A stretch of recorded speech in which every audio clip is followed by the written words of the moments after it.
Howdy, and welcome back to the channel. You got Digital Asset Hutch here, bringing you all the know about the digital asset and US economy space.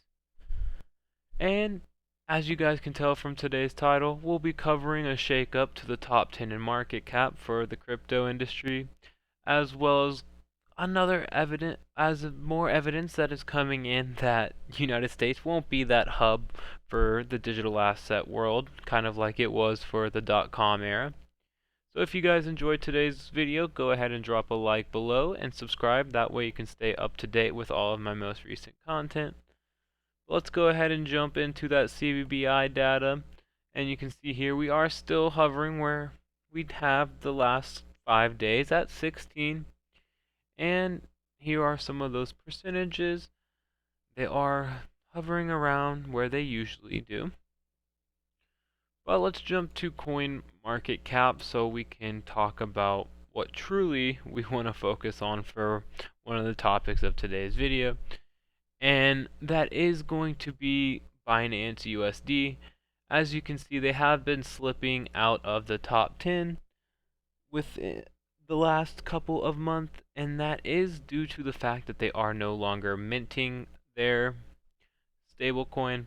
Now, this is because of a couple of different factors that we will be getting into. But let's go ahead and cover some other areas of CoinMarketCap.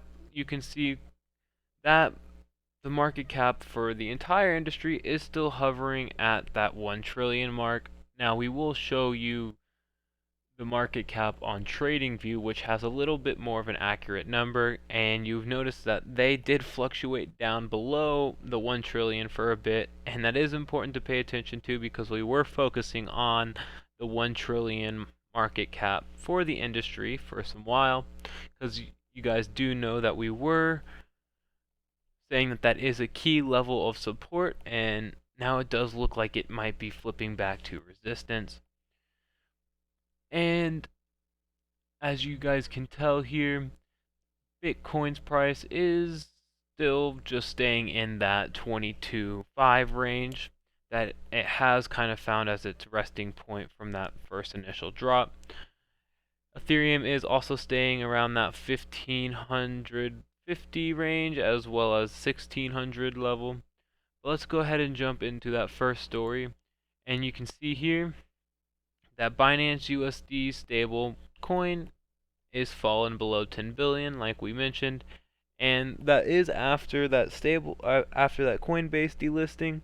Because if you guys do remember, Coinbase did say that they are delisting Binance USD because of liquidity concerns, as well as the SEC did say that they are going to sue Paxos for Binance USD being an unregistered security.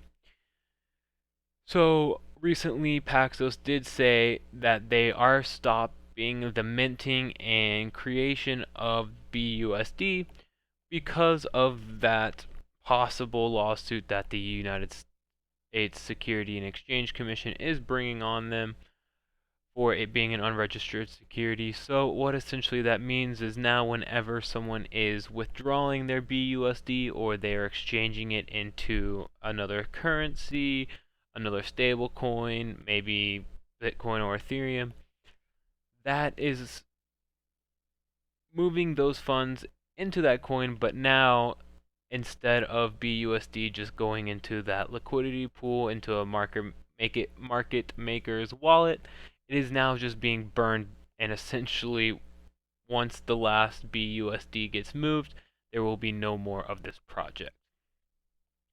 So this is important to pay attention to because we have been focusing a lot on the SEC with how much they've been cracking down, because that will be a segue into the evidence of the United States no longer being the hub.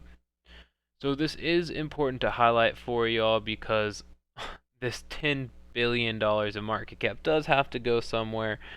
So will we see it get put into Bitcoin, which will put the price up? Will it get put into other stable coins? So we could possibly see other stable coins dominance go up. Or we could just see the funds leave the crypto space outright. So we'll pay a close attention to these in the upcoming weeks. I did just want to point this out to y'all because we will be focusing on this lawsuit as it starts to develop in the near future. But that is the perfect segue into the CEO of Ripple's comments, because like I stated in my video last Friday or Wednesday about the industry leaving the United States, Ripple CEO also is starting to agree with me, or has agreed with me for some while, because they are the ones that are sticking it back to the SEC. They're saying, bring on the lawsuit. We don't believe that you guys have an actual case here. So like you see here, the SEC's regulations through enforcement, as you could call it, isn't really the healthy way. You can envision them as the bullies on the playground. They just know they have the power. They can tell you what to do when they want to, essentially. And there's no really foundation, as y'all might recall in that last video that I've mentioned. And it's causing a lot of these projects to just get up and leave and go to countries that have more of that foundation. They aren't creating rules on the spot to then go and sue this business because they don't like them. I'm not saying that that's kind of what's happening, but you definitely see the SEC going after some of these businesses and some of these companies without the rule being set in place. They are going after them with this lawsuit being what creates the rule in a way.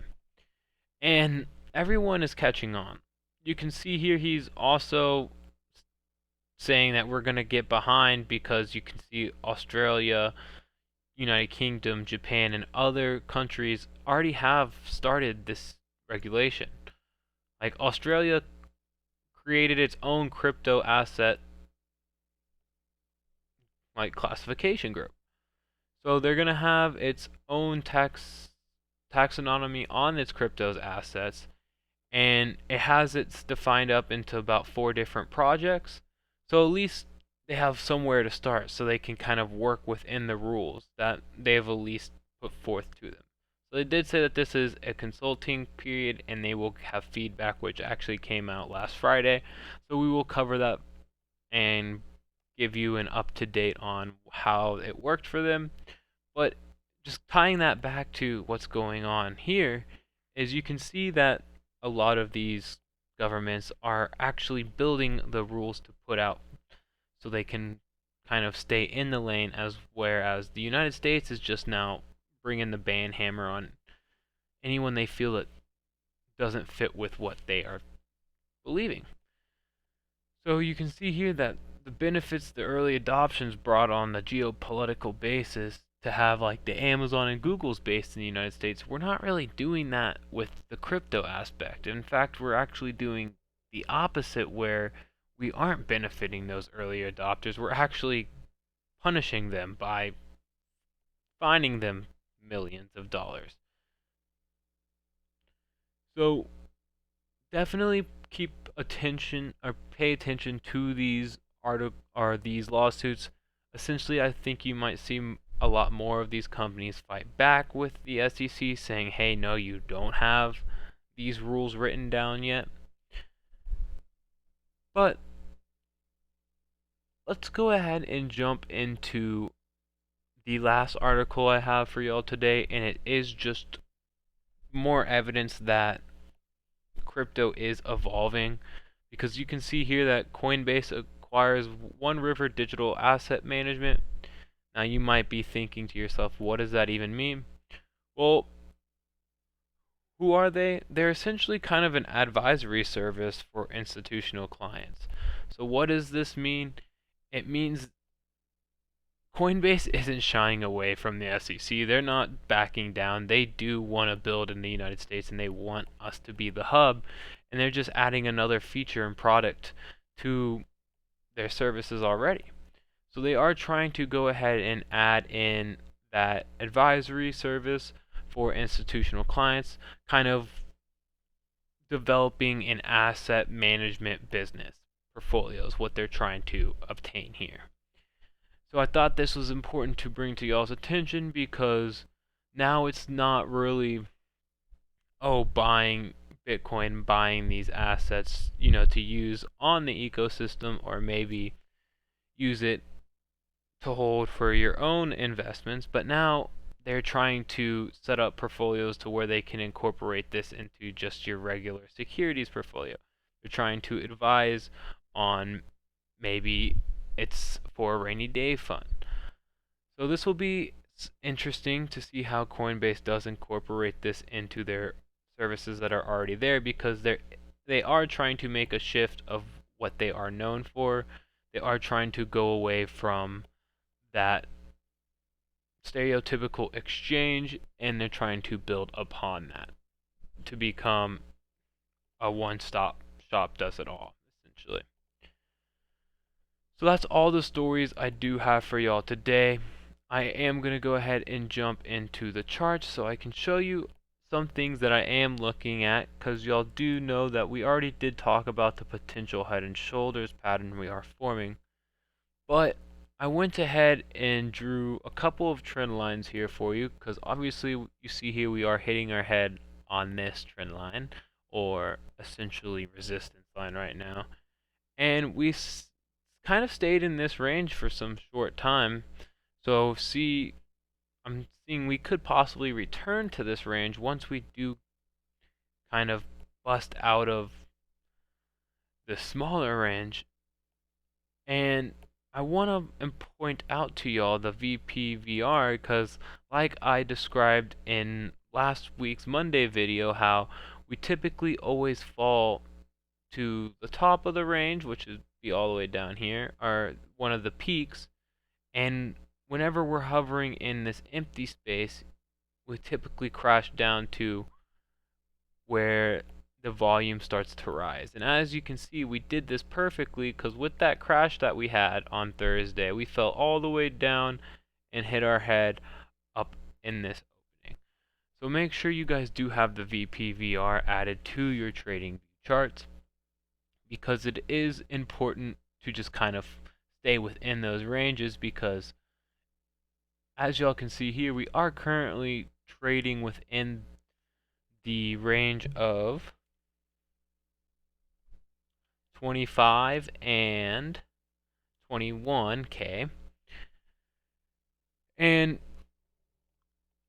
it's a good setup for just long and short trades. If you are trying to trade the daily chart, it's good to set up buys for your long-term holdings for longs of years, because you could essentially see, oh, we are trading in this range right here.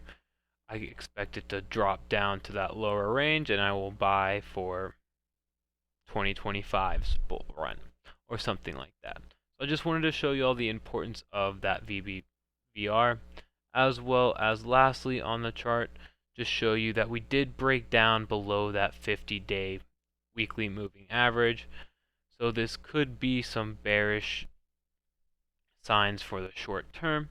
So just stay safe with your capital there.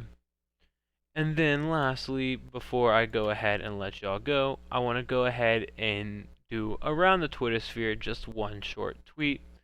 And you can see here that China is restricting capital outflows of their country. So essentially people can't get their money out of banks, and they're not allowed to leave the country with their money. So it's just another more evidence that Bitcoin is needed in this society, because essentially if they had their money in Bitcoin, no one government could say you're not allowed to leave, you can't take your money with you, because you could just access it anywhere. So that's all I have for y'all today. I hope you guys enjoyed today's video. Go ahead and drop a like below and subscribe, but stay safe out there. Bye-bye.